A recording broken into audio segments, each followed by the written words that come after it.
Chapter 51 continues and concludes the giant section of oracles devoted to Babylon, which began in chapter 50.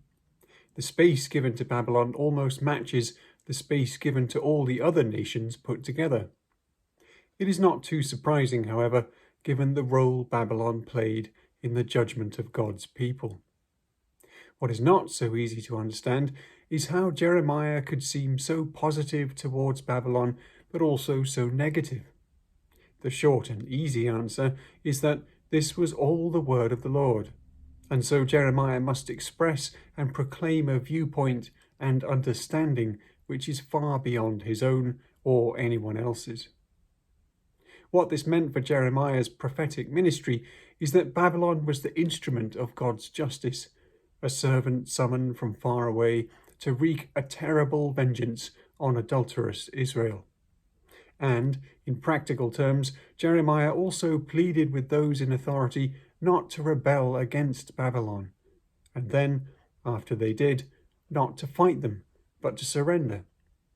Lastly, Jeremiah wrote to the exiles and told them to settle and seek the welfare of Babylon.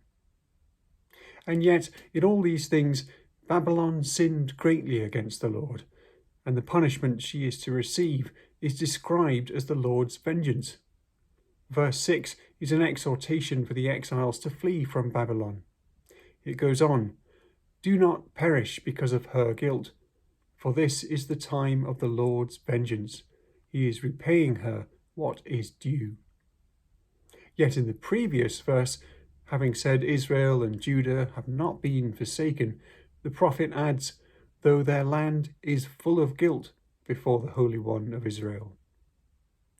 This shows how complex the affairs of justice are with individuals and nations. God uses the wickedness, arrogance, violence, lust, and greed of one nation to punish other nations, even his own people, yet he still holds them accountable for it. Even though he summoned them and gave them every success, even assuring Zedekiah that if only the wounded of Babylon were left to fight, they would still take Jerusalem. Yet God knew that Babylon would plunge straight into the deluge of war, not for justice, but for her own glory and enrichment. Who was this Yahweh whose temple could not be burned? But there is a time element to justice which only God can understand. For how long will he put up with evil? When will the hammer fall upon it? And, in the intervening time, can this evil be used for wider purposes, judging other nations, testing the faith of his people, purifying them to find a faithful remnant? Indeed, when these oracles reached Babylon, it would still be some time before the Medes and the Persians would capture the city. The call to come out of Babylon was not for that moment. But the idea of a nation being an agent or an instrument or a weapon is strikingly expressed in a poem in verses 20 to 23. The first verse says, "You are my war club, my weapon of battle. With you I smash nations.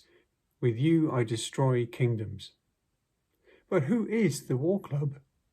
The heading given in the NRSV says, "Israel, the Creator's instrument." The Jewish Study Bible, on the other hand, identifies the "you" as Babylon, pointing to 50:23, where Babylon is called a hammer. The NLT inserts a heading saying it is Babylon too.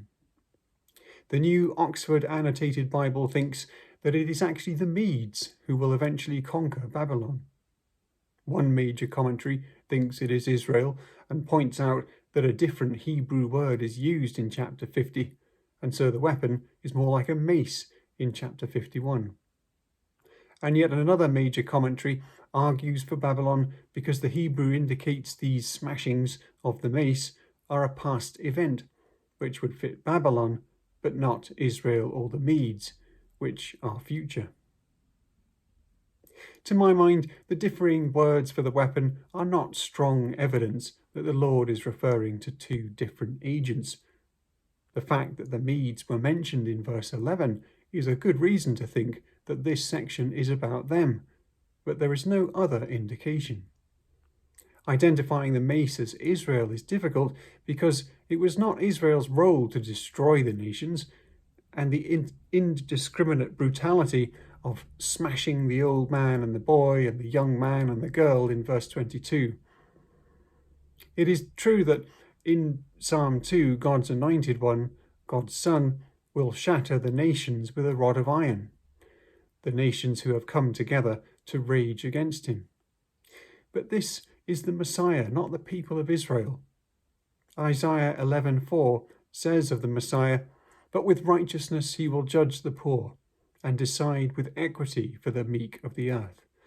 He shall strike the earth with the rod of his mouth, and with the breath of his lips he shall kill the wicked."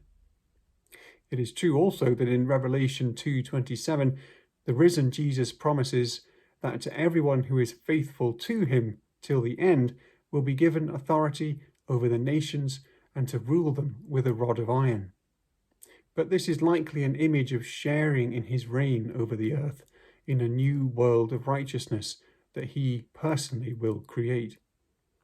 Other references to the rod of iron only apply to Jesus, such as Revelation 12:5. "And she gave birth to a son, a male child, who is to rule all the nations with a rod of iron." And again in 19:15, "From his mouth comes a sharp sword with which to strike down the nations, and he will rule them with a rod of iron." The role of the church in Revelation is to be an army of witnesses, not combatants. It is the Messiah Jesus who will judge the nations. And so, coming back to Jeremiah 51:20, I think it is most likely that Babylon is the mace or war club with which God hammers the nations during this period. But the things which God does in history are often used later to describe the end. Babylon's destruction is at the climax of the book of Revelation, and these oracles of Jeremiah 50-51 are quoted or alluded to there in chapter 18. Jeremiah ends in chapter 52 with a review of all that happened in the final days of Jerusalem under Zedekiah. Most of it has been taken from 2 Kings 24-25, although the mention of the 3 deportations with all the numbers given is unique. The book ends the same way as 2 Kings, with the hopeful note of the last Judean king being lifted out of prison and restored to royal dignity, being treated well to the end of his life, even better than all the other kings. He surely represents the future of the people of God.